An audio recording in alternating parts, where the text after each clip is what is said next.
Hello, and welcome to Shepack Unleashed. I'm one of your hosts, Tania. I'm Nichole. Welcome to your weekly dose of candid discussion and the pursuit of finding your tribe in this journey of motherhood, womanhood, and sisterhood. I'm Ashley. Join us as we leave no stone unturned. In each episode, we have heart-to-heart conversations that aim to challenge and empower one another. I'm Jenny. No more waiting. Shepack Unleashed begins now. Welcome back, Shepack. In this episode, the Entitlement Epidemic, Parenting in the Age of Me.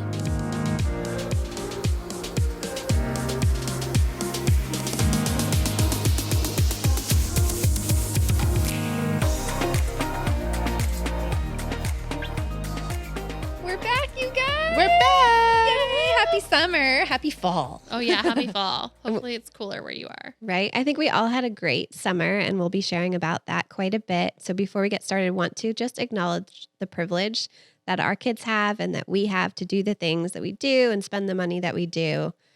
And I think that kind of adds up to some of this entitlement that we're seeing. Yes, but not all of it, right? We're Definitely talking not all about of it. entitlement as kids in terms of just not just the privilege of like the entitlement they're having on the traveling one, which will be the experience I share, but it just like the day-to-day where these kids think that we should serve them and everything is handed to them on a silver platter and instant gratification. Coming off summertime and having a lot of quality time together, I think really brought some of this to the forefront. Like, this is not new, at least in my household, right? Like the things that I can certainly talk about, but it crystallizes it really well when you live it day to day to day to day when they're out of school. Yeah, the out of school piece I think matters. There's no outside references to other peers and what they've got going on. So very in your own.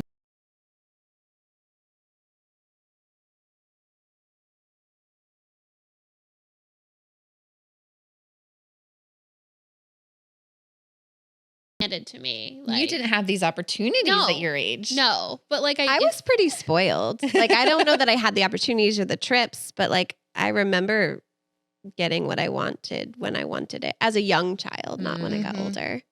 But maybe that's just my lived experience. perception. Like, it might not even be real, right? Can you trust a 9-year-old memory? Or 9-year-old's memory? I think it wasn't 9 years ago. No. Our kids are 9. So like, are they unreliable narrators? I don't know. How does this show up for you, Nichole? I think, so this summer we went on a lot of trips, right? I will preface that with like, we were super lucky. We went on all the places. We had like a week long in Florida to visit family. We went to Mexico for a week. We went to New Hampshire for a weekend. Like, we did a lot of traveling this summer because it's important to me and a value my husband and I, well, I'd say mostly me, but like my husband comes along with, that we like. And, you know, maybe it's because that's my thing and I want to like give that to my kids because I didn't have that same experience. Sure. But my kids are so ungrateful about it, right? Like, we went to a week-long trip in Mexico at a 5-star resort in premium levels where like they got everything they wanted and we were VIP, right? Spent a lot of money to go on this trip and they were just like, do we have to go to the pool today?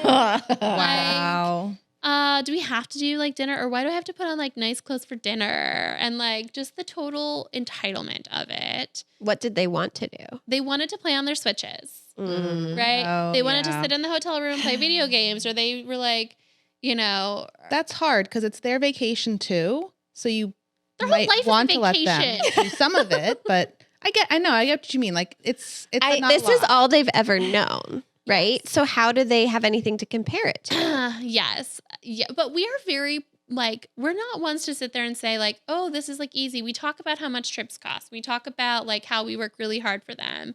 We talk about that all clearly with them. And then they got back. And the thing that like really peeved me was we got back and my parents took them for a weekend, a day thing. They take them like every other weekend to go do something fun with the grandparents. And they went to like Sky Zone and we're jumping. And my parents were like, well, how was your trip? And Miles was like, I don't know. Can we just not go on so many trips? Like, I would like to not travel so much. Okay, so I have 2 thoughts about that. Yeah. The first of all being like, how Take dare us you. instead. We'll be grateful. The other part of me, to play devil's advocate, right, is like, traveling is one of your love languages and ways that you connect with your family and with the world around you, and how you also decompress, right? And maybe traveling is just not theirs. I agree. Also, your travel was rife with a hurricane and delays and other things that can make traveling harder. So like, I wonder if some of those might have overshadowed in their brain, like the fun that they had. I don't know. None of that was like affected when their conversation of like, do we Yeah. have to go to the pool again today? Like we were at a 5-star. Like while you were there. Yeah, while we're there. Yeah, like, yes, why do we hurts have to to hear. go to the pool? Well, what do you want to do? I just want to like rest.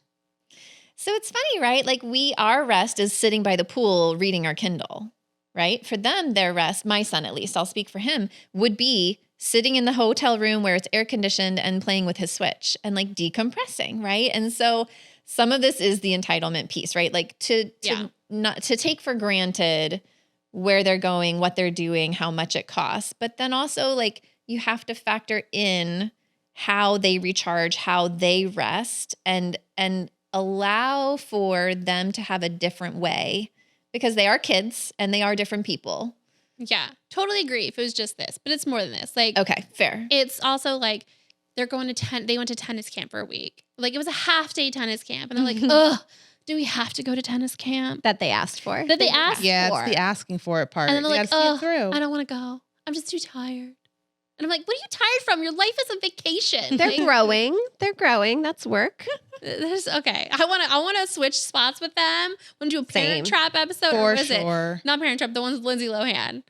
Yeah, Where they Switch. It's not Parent Trap, but I know what you Yeah, mean. Wacky. Freaky Friday. Freaky Friday. I was gonna say I want to Wacky do a Freaky Wednesday. Friday, and I want to be a DePippo kid. And I want to be a typical be awesome. Like, I want to be a DePippo kid. and like Here-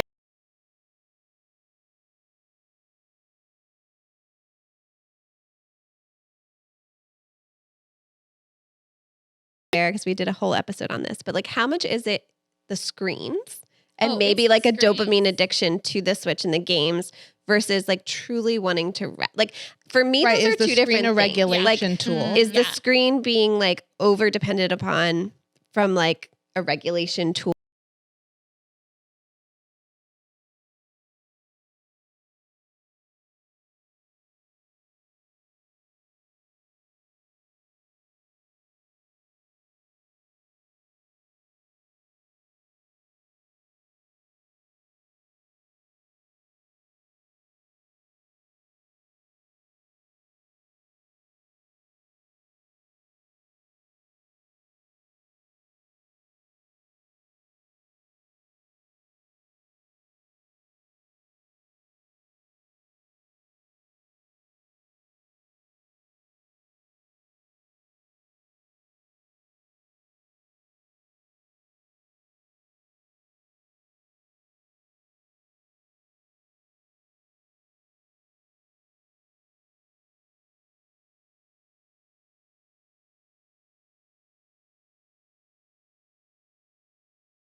if we I left know. without them. Or Yeah. even like we planned a dolphin excursion, okay, to ride with the dolphins. And they were just like so nonchalant about it. Mhm. Like, I don't know if I want to do that. Do we really have to do that? You have to swim with We have dolphins. to. I'm like literally like, Yikes. so, What are you going to do about it? I don't know, because the thing is that, right, like each one of us, I think I'm speaking for all of us, want to give our kids more than what we had. Yeah. For sure. Yes. And with that, there is this problem of they don't know any different, right? Like Mhm. my Like they don't kids- know the absence of it. right? Like they have no They have no concept. concept of that. Like, hey, we don't live in a like. How would you not live in a big house with my own room and like they like I grew up sharing a room with my sisters. Like they don't even understand that, right? Or how do we not be able to afford the things we want to do? Like I want to do horseback riding. It's not even a question that I get to do that, right? So like. And we do all the things. We teach them about money. They have like money they earn from school. They got bonuses at the end of the year for their grades improvements. And like we do all those things. But how do you really work through this? Like it's all they ever know Yeah. until they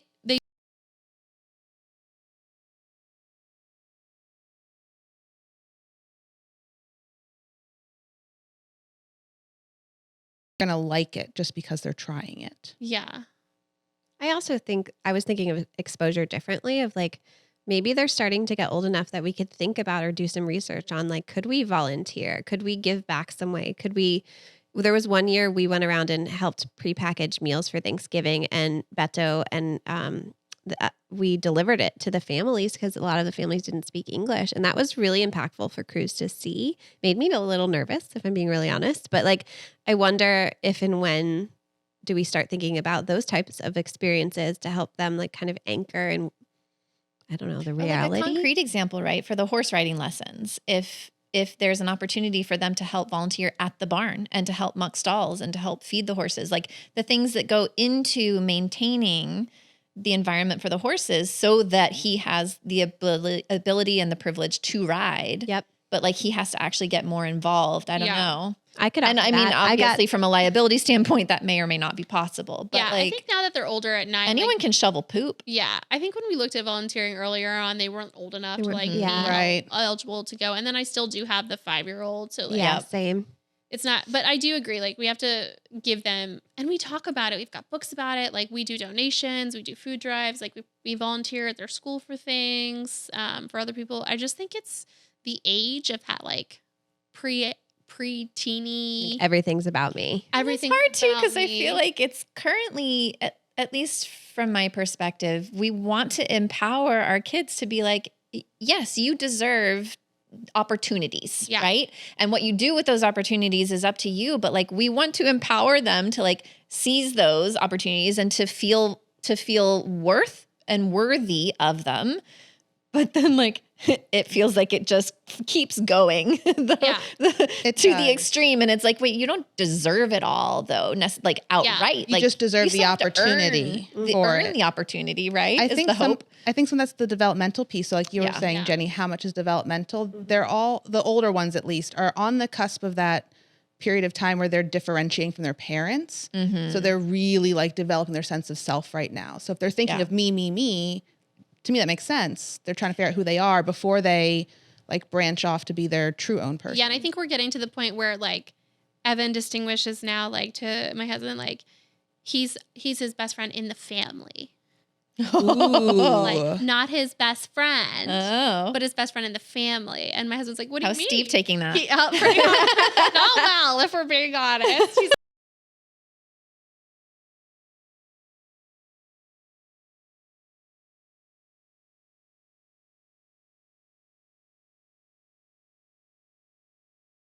I feel this pain point the most is in the day-to-day, right? So, you know, we do take some trips, but our son seems to appreciate the trips when we go, you know, and things like that. But it's the day-to-day, like literally making lunch, making dinner. Our son is so removed and absent from that process. And that's on us, right? We did not instill habits from an early enough age that like, it is your job to make everyone's water or drink glasses for the table or whatever. And I've tried and I feel like I'm always trying to get those things going, but then I feel like sometimes I'm the only one who like makes sure that it happens. My husband is the cook most often in our family, right? Like 75% of the time he's probably making the meals. So he's busy doing those things, right? And so no one is following up after our son to make sure that he contributes. And it's getting more and more of a pain point for me that I'm like, I get bitter about it, seeing him over on the couch playing his video games and not helping, not contributing. Embarrassingly enough, right? Our son is still very selective about what he eats, and we still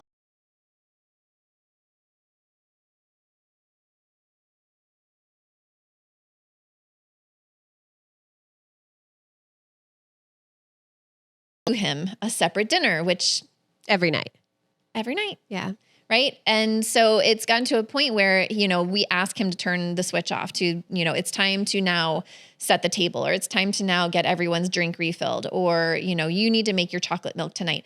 And the eye rolls and the huffing and the puffing and the, why do I have to? And I keep threatening him. I'm like, dude, you can either help with this little tiny bit that we ask you to do, or you can make your whole own dinner.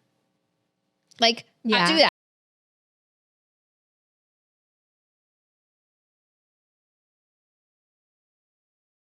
oven to make his own little frozen pancakes. And he burned the dickens out of his fingers because he grabbed the tray without thinking about it. Like later he did the first couple of steps and then he was going to put it back in and he just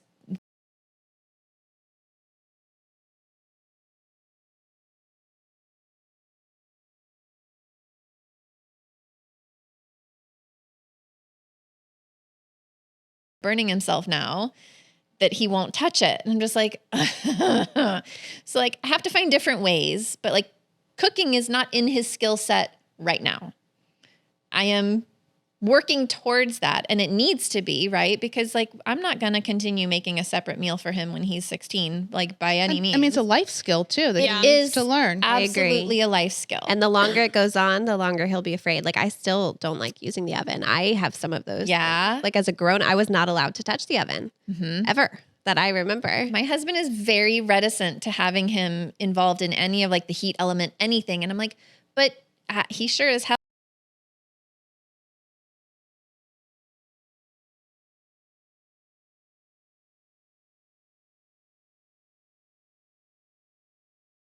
care of it immediately. And like, it's like a necessary part of learning to cook too, because it's going to happen again. And now he knows how to like administer first aid, you know, for that kind of stuff. But given, I know it's silly, but like that matters too. It's interesting because like I was raised in a very self-efficient household and there was a phrase that my mother repeated constantly that I now repeat to my kids. And it's probably not good. It's probably not a good phrase. I'll preface that with that. But it's you're going to be dumb. You better be tough. Like, and it is something we copyright Donna. Copyright Donna. In our like that a lot, actually. Because like things like, hey, you're gonna grab the toaster and not use the safety. You better be tough enough to take that burn, right? Or like think about it the next time, right? You do something crazy, you better be tough. It reminds me how you guys play board games differently with your children. So that should be a whole other topic for sure. But I mean, given his dietary restrictions, he was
nuggets into other types of nuggets and then into chicken tenders has been a journey for us. That's a legitimate like OT tactic. That's what they're working on right now. But it's more than just the dinner. We need to have an OT on. It is helping around the house, picking up absolutely after your spouse, right? It's the whole thing because it's like I have a kid who has food stuff too. All of a sudden,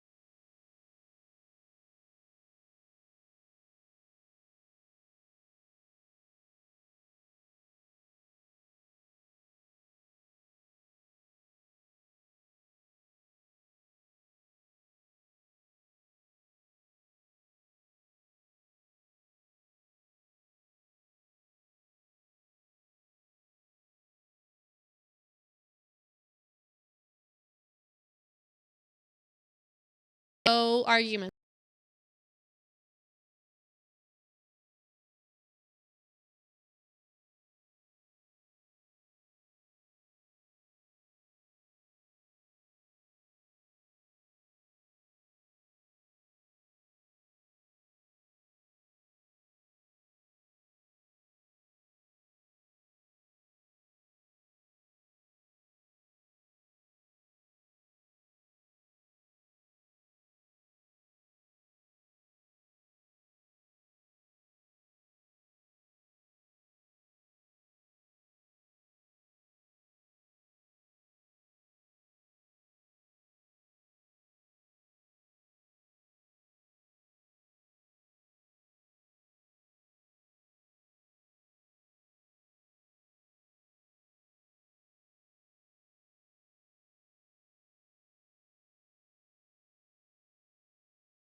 to it. Right. Yes, and that I is a wanna make sure big that factor they, for like, me. We talk a lot about the invisible labor part Yes, also, exactly. especially for the like boys, because that wasn't always talked about. And as we're raising this next generation of boys, I want to make sure that they're like, when I met Steve, he couldn't do laundry. Yeah, Bob couldn't cook when I met and him. couldn't do laundry. Yep. I was like, what are we doing here? It's the life skills. Yeah. So and like being like And the learned learned helplessness. Yeah, and weaponized incompetence. Because his yes. mom is somebody who catered to everything Yep. and every whim. Yeah. And I absolutely see that happening and refuse to allow it to happen. More power to you. And your husband being involved. I mean, that's a good example there. Every day he sees a man in our house doing all of these things, right? That's going to serve him well because he'll have a very self-absorbed 9-year-old. Yeah, which, but I again, hope developmentally, I understand is somewhat appropriate, but also we have allowed it. Are we going to survive these preteen to teen years? devolve. I would love if we have any listeners that also are moms of onlys, like for them to chime in. Because like I had a sibling. I think most of us had. I just don't know if like are there things we could do to support him or experiences, or is it like totally unfair generalization? I don't know. Yeah, of being an only. Well, he doesn't have to share his space with people. He doesn't have to share his toys. He does. He has to share with parents. But that's not the same. You know, he when he was a baby and toddler, we would see those kind of tendencies. Like, I don't want to share that. Right now, at his age, currently, he seems to be well adjusted in that way. Yeah. Now, how he plays with his toys, like he's also very respectful, and like we don't like leave a room blown up necessarily, right? But again, there's 2 parents, 1 kid, and he just has learned. And so like his playroom, right? We had a whole bunch of Lego sets in that room. Sorry, this is a little bit of side subject, but like we assemble Lego kits and then we like put them on a wall and they look pretty and they look nice. And he will make stop motion movies with those as like prop pieces.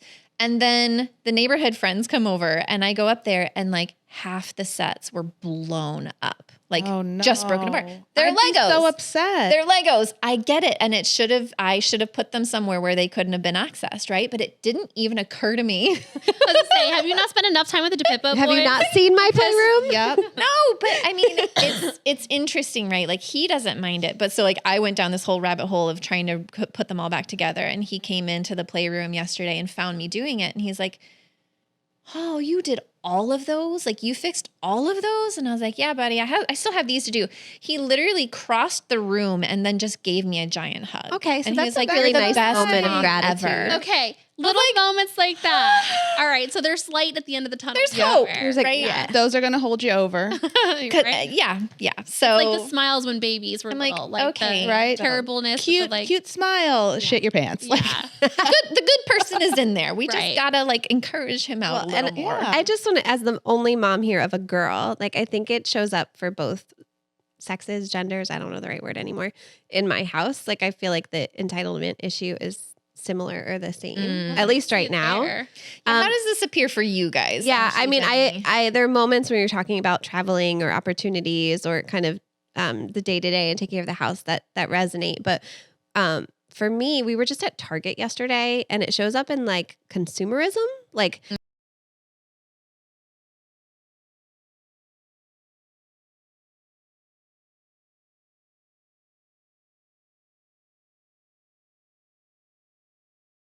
Things they don't need, but like want, in this perception of like, I should just buy it. I should just have it versus what I would prefer, like a little bit more gratefulness or like saving. And I think it does tie into the like understanding money. And we've been working on that since we spoke about that in season 1. So I've been trying, they both now have their own green light card. They get their allowance every Friday. It's how old they are is their allowance. There are things at the house they have to do. For anyone who doesn't know, the green light card is like a debit card for kids that's tied to like an actual account. Parents have control over it. Yes, I have an app. You can't take money from the green light card, but we can add money to it.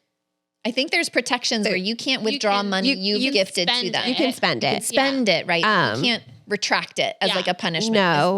Right. But I've turned off the Friday payments in the summer because they're not going to school, which is their job, and they get paid for books they read. Same. So like when we were at Target, I was like, well, you can use your money, it was a tough moment for them. Luna wanted this one toy that was like $25 and she had like a $20 bill and we had to talk about tax. So I do think some of that is money related, but it's also just like they're not grateful, right? We went through all of that at Target. They both got 2 new toys and got home and played for it for like 10 minutes. And then it's on the floor, disregarded. And then Cruz is already by dinner time being like, I want a new game. Like the like more kind of affluenza, if you will, is something that I haven't quite figured.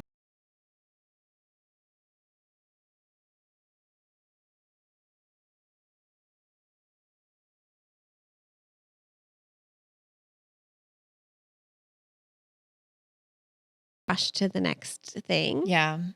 Attention spans of gnats. Well, and they're just they just feel entitled to another. Like it doesn't even cross their mind. Like the idea like, oh, I went with mom to Target. I get a toy. Thing. Yeah, I get a toy. So I'll get another one next to Target time. to do an errend. Right. Which is my fault because we normally only go to Target when they get their flu shots, and I do bribe them with a toy. But like also, Cruz got a gift card, so like it's just like I'm trying to, even when the ice cream truck comes now, I'm like, oh, I don't have money. Where's your wallet? So I'm trying to make it like them have the real consequence of like, oh, I want a thing, but I don't have the money. But it's so hard because sometimes I just want to buy the ice cream cone, for them. I don't know. Yeah, because you want to give them more than what you got, right? Like there's this whole like you want to give them something better you want to give to your kids, but you also want them to be grateful that they got that, right? Yeah. And yesterday we were at a baby shower and the kids were there and Cruz won a game. Great. So he got this $25 gift card, which is the start of all this. Luna lost her mind that she didn't also win and was like crying. I mean, thankfully quietly, but still it was really awkward. And I was like parenting through it calmly. I was like pretty proud of myself. And then one of her lovely aunties like gave her money. Was like, here you go. Here's no. And it was very well intentioned. Yeah. But like, but that's very not pacifying what I to me. want.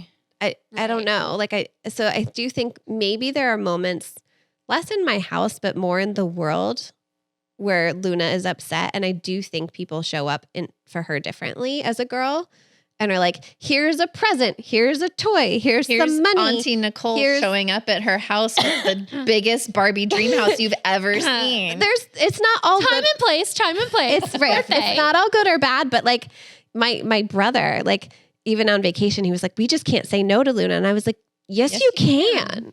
I will say though, I feel the same way about Cruz too, because Cruz, I sent them both earphones recently because they both liked my earphones and I gave them both the earphones. They were very nice. But like, I was like, they both wanted them. I was like, okay, here you go. Yeah. That wasn't earned. I get Chris it. was very grateful. And like, it was like, let's send Auntie Nichole a thank you. And Luna was like, oh, a pink thing. Put it in a basket. But that's the problem, right? Yeah. Like, I don't know. Like, I want them to have the world, but I want them to be grateful and not turn into spoiled jerks. Do you think any of the way Luna gets treated different is related to women have to appear happy and not upset so often? Maybe. Yeah. Especially with the men in the older men in my family, like my dad, my brother. Oh, interesting. Like when Cruz would cry about something, I wouldn't say they were callous or mean, but they wouldn't immediately move to resolve it. And I do think with Luna, maybe because she's the youngest, maybe because she's the girl. I see that as in my second. I do it a lot with my second. Immediately try to fix it instead of like giving them the experience of weathering the uncomfortable. Right. Yeah. I will say my second is a boy, and I do that a lot with him in terms of like things that if Evan had been upset about, I probably would have been like, you're going to be fine. And like, then tough it out. Yeah, like you're going to be fine. And then Cole, I'm like, okay, let's fix it. Like, it's okay. Is that like a your patience is thinner thing? Or it's like a you second or third child? I think it's thing. like a second child, the baby a little bit. And like, I also learned not to die on that hill as like a parent, like have been through it. Like pick your battles. Like it's not worth it. Like but it's also like, he's also a little bit more self-aware and like more grateful for things. So I feel more inclined to do things for him than I do my ungrateful one. Well, it makes me think about how like even with the same two humans, like you don't ever have the same parents as your sibling because you're in a different place. Yeah. Yes. I don't know. How does this show up in your house, Ashley? For us, it's a lot of thinking things can be replaced. So not treating things delicately or gently, not protecting things like you should. I mean, we've had some like behavior issues over time with being like aggressive and, trashing your bedroom and whatnot. But like you leave your iPad on the couch and your brother jumps on it. You shouldn't have left it there. Like I'm not going to replace it for you instantly. So did that happen? No, but there's been so many close calls. And this summer, Calvin got a new iPad for his birthday. So he had it out and he was excited about it. But then, being inattentive, he just leaves it there. And then I see like the 5-year-old come running. I'm like, nah, don't jump on it, please. So I get nervous about those things, or just like throwing toys around, or God, Derek drove a car or something on the TV and it's just completely scratched. Oh no. Totally. I mean, you don't see it when it's like on, but when it's off, it's just like squiggles all over it. And it's in 2 neat little rows. So it's definitely some kind of vehicle, but there is no like, can't just get a new one. Right. And like, that was the sentiment of like, what did you do? Like, we can get a new TV. No, we're not going to. So it's kind of the consumerism, I think, too, thinking stuff is readily available and it can always be replaced. Yeah, it can always be replaced. And mom and dad somehow are paying for it, because my kids are starting to learn the money stuff too, Calvin in particular with his allowance. But like, I can't just replace everything all the time. We have to take care of it, make it last. Yeah, we see that a lot too. If like something gets broken, they're like, I just want a new one. I'm like, I don't know what to tell you. He's now a cheetah with no tail. Like, I don't know what to tell you. You're not getting a new one. Oh, it bothers me. Like I'm the problem probably there. I don't speak it out loud, but I'm like, oh, this is broken. It has to go away.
We recently went to Cuba, and there's a whole story there, and not to go too far down this rabbit hole, but because they're not able to get new things in there as a country, they are so careful with their things. And some of the art I saw there was so beautiful and unique and totally made out of like recycled materials. Or, Cuba's known for those old cars.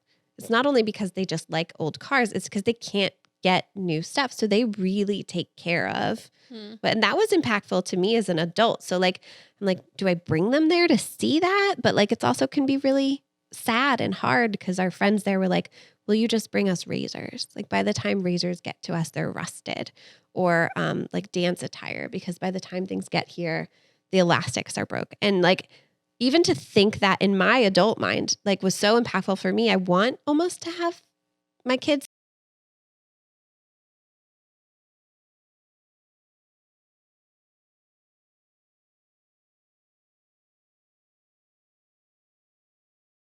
almost joke of like, there are kids hungry somewhere in whatever country. Yeah. But it's true. No, I think getting them out of their own bubbles, first of all, is important, right? And for them to see what the privilege that they do have, so that maybe they appreciate it more. And then maybe it's a matter of finding opportunities, volunteer opportunities in that instance, perhaps, that could help him to feel like, here's something I could do, right, to help make it better and easier for other people, if that would bring him joy and less discomfort, I guess. The other thing I was thinking of when you were talking about like shirts for every day of the week for camp or whatever, if there are ways that we could get our kids involved more in creating these things instead of the default, because it's so easy now with Amazon and Target right down the street to just run out to the store and buy something to fill a need, versus let's search the house for something that would work instead. Or let's create something, right? That first of all, it would get them off the video games, right? right? For me, at least in my house. And it would teach them the value of reusing, repurposing things. So not having to go out and buy more stuff. And then maybe there would be that trickle down effect where they would actually treat it nicer if they created it themselves. If they know and understand the time and effort that went into creating this thing, then they might be more likely to actually treat it well and in a way that would last. I don't know, right? Like in a perfect world. Well, maybe they would value it more, right? If they made it, they would take All care I can of think it. about is we're spending $70 on DIY supplies to make a t-shirt. Right? And the privilege of time to do Right, that. Yeah. It's a fair point. It's a fair point. Because we thought we do it. We do some DIY stuff when we do parties, but by the time it's over with, like I've spent more money on the DIY in time thing than I did buying the $5 thing at Target, whatever. Parties are another good example. We should do an episode on that, just like on expectations and what should or shouldn't be done for them to feel celebrated. That's a whole nother topic. And it makes me think about there's this whole video going around a few months back of this 11-year-old blowing out her birthday candles, and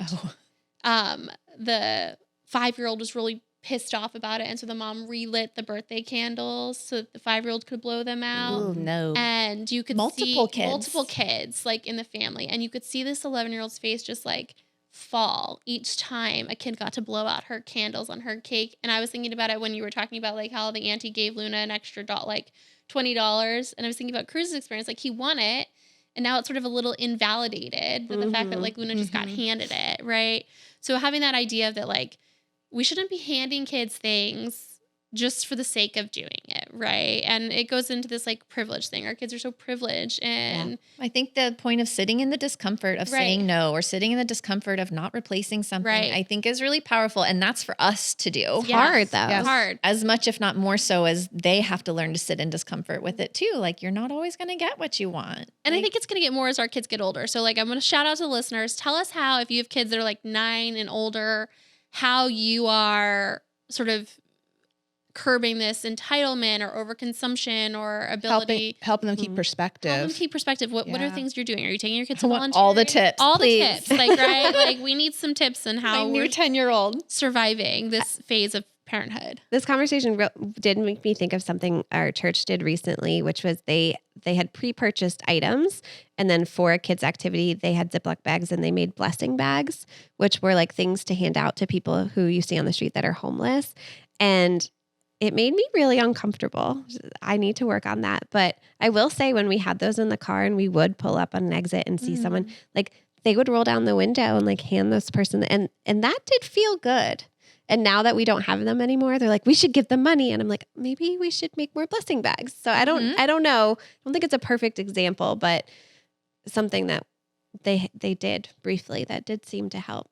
Yeah, exposure to that. So like, tell us the ways that you guys are doing to help give your kids exposure to people who may not be as privileged as them or not have as much of what they get, right? By also still balancing the like need to want to give your kids like a good life and experience, right? For sure. All right. I think that wraps up this week's episode. Thank you so much for joining us for kicking off season 2. And we will have much more for you in the next coming months. And if you enjoy this episode, don't forget to subscribe so you never miss out on a future episode. And if you want to connect with us, share your thoughts, you can find us at Shepack Unleashed. Thank you for being a part of our pack. This is Ashley, Jenny, Nichole, and Tania signing off. Stay wild and fierce.